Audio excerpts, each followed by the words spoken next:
কাঁকুরগাছিতে BJP কর্মী অভিজিৎ সরকারকে খুনের ঘটনায় আরো একজনকে গ্রেপ্তার করা হলো। অরূপ দাস নামে এক তৃণমূল কর্মীকে গ্রেপ্তার করলো সিবিআই। গুয়াহাটি থেকে দিল্লিগামী ট্রেন ধরে গ্রেপ্তার করা হয়েছে তাকে। অরূপ দাসের নামে 50,000 টাকা পুরস্কার ঘোষণা করা হয়েছিল। ট্রানজিট রিমান্ডে ধৃত ওই তৃণমূল কর্মীকে কলকাতায় আনা হবে।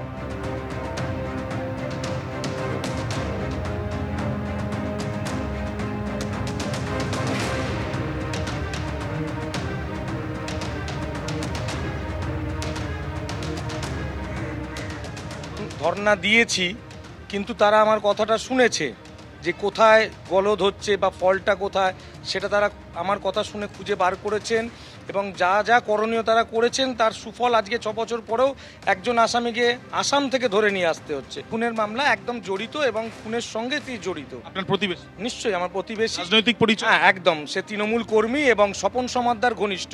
সিবিআই যখন তদন্ত করে চার্জশিট পেশ করে মোট কতজনের বিরুদ্ধে অভিযোগ এনেছিল? টোটাল 38 জনের। কতজন এখনো পর্যন্ত গ্রেপ্তার? জেলে রয়েছে 12 জন, একে নিয়ে 13 জন হবে আজ থেকে, আর বাকিরা তো খালাস হয়ে রয়েছে। মোট 18 জন।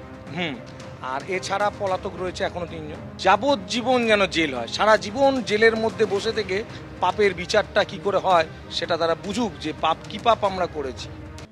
আগাম জামিন চাওয়া অভিষেক বন্দ্যোপাধ্যায়ের আত্মসহায়ককে তদন্তে সহযোগিতার নির্দেশ দিল সুপ্রিম কোর্ট।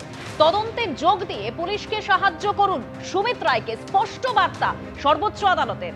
তদন্তে সব রকম সহযোগিতা করতে হবে সুমিত রায়কে। সকাল 10টা থেকে সন্ধে 6টার মধ্যে জিজ্ঞাসাবাদে ডাকা হলে মুখোমুখি হতে হবে সুমিত রায়কে। রক্ষা কবচের ক্ষেত্রে এই স্পষ্ট বার্তা দিয়ে রেখেছে সুপ্রিম কোর্ট। আগাম জামিন চেয়ে সুপ্রিম কোর্টের দ্বারস্থ হয়েছিলেন অভিষেক বন্দ্যোপাধ্যায়ের আত্মসহায়ক সুমিত রায়। পরের শুনানির দিন পর্যন্ত সুমিত রায়কে গ্রেপ্তারিতে রক্ষা কবচ দিয়েছে সর্বোচ্চ আদালত। চলতি বছরের 13 জুন থেকে সুমিত রায়কে খুঁজছে পুলিশ। সুমিত রায়ের খোঁজে তার নিউ আলিপুরের বাড়িতেও পৌঁছে যায় পুলিশ। সুমিত রায়ের ফোনের টাওয়ার লোকেশন ধরে অভিষেক বন্দ্যোপাধ্যায়ের কালীঘাটের বাড়িতে পৌঁছয় পুলিশ। কোথাও খোঁজ পাওয়া যায়নি অভিষেক বন্দ্যোপাধ্যায়ের আত্মসহায়ক সুমিত রায়ের।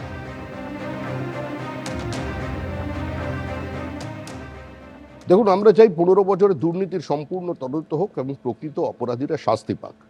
যারা নিরন্ন মানুষের টাকা লুট করেছেন, সরকারি টাকা নয়ছয় করেছেন, তাদের গ্রেপ্তার করা হোক।